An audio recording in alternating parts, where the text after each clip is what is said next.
భగవద్గీత అధ్యాయం 2 శ్లోకం 67 నుండి 72 వరకు. భగవద్గీత అధ్యాయం 2 శ్లోకం 67. ఇంద్రియాణం హి చరతాం యన్ మనోను విధీయతే తదస్య హరతి ప్రజ్ఞాం వాయుర్నావమివాంభసి. సారాంశం: ఇంద్రియాలను నియంత్రించని మనసు త్వరగా భ్రమిస్తుంది. విషయాసక్తి జ్ఞానాన్ని దూరం చేస్తుంది.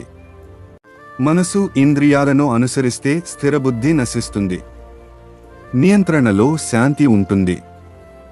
శాంతిలోనే జ్ఞానం వికసిస్తుంది. భగవద్గీత అధ్యాయం 2 శ్లోకం 68.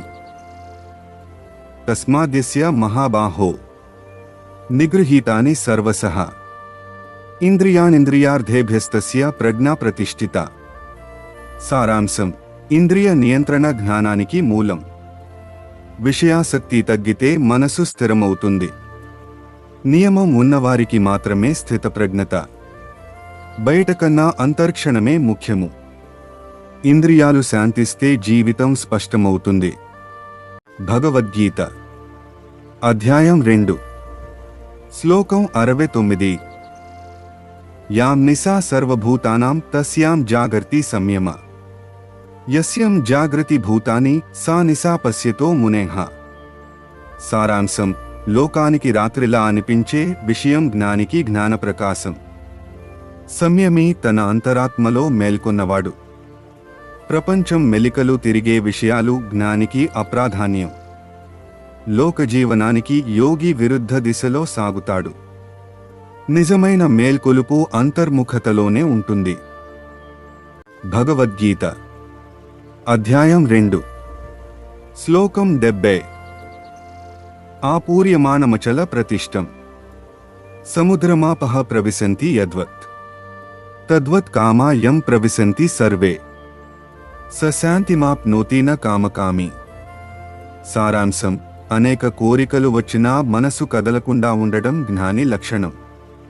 నదులు సముద్రంలో కలిసినా సముద్రం నిండిపోనట్లే. కోరికలు వచ్చినా ప్రభావితం కానివాడే స్థితప్రజ్ఞుడు.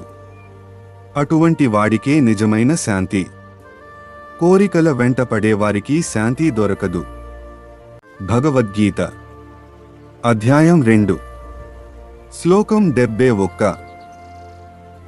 విహాయ కామాన్యః సర్వాన్ పుమాశ్చరతి నిస్పృహః నిర్మమో నిరహంకారః స శాంతిమధిగచ్చతి. సారాంశం: అన్ని కామాలను విడిచినవాడే నిజమైన శాంతిని పొందుతాడు. ఎలాంటి ఆకాంక్షలు లేకుండా జీవించాలి. ఇది నాది అనే భావం లేకుండా ఉండాలి. అహంకారాన్ని పూర్తిగా విడిచిపెట్టాలి. అలాంటి వ్యక్తి మాత్రమే పరిపూర్ణ శాంతిని పొందగలడు. భగవద్గీత అధ్యాయం 2 శ్లోకం 72. ఏషా బ్రాహ్మీ స్థితః పార్థ నైనాం ప్రాప్య విముహ్యతి స్థిత్వా స్యామంతకాలేపి బ్రహ్మనిర్వాణం రుచ్ఛంతి. సారాంశం: ఇది పరమమైన బ్రాహ్మీ స్థితి, నిజమైన జ్ఞానస్థితి. దీనిని పొందినవాడు ఇక మోహానికి లోను కావడు. అతని మనసు శాంతి, స్థిరతలతో నిండిపోతుంది. ఈ స్థితిలో జీవితాంతం నిలిచినా ముక్తి సిద్ధమే. చివరి క్షణంలో కూడా ఈ జ్ఞానం ఉంటే బ్రహ్మ నిర్వాణం లభిస్తుంది. ప్రతిరోజు భగవద్గీత శ్లోకాల కోసం మా ఛానల్ని సబ్స్క్రైబ్ చేసుకోండి.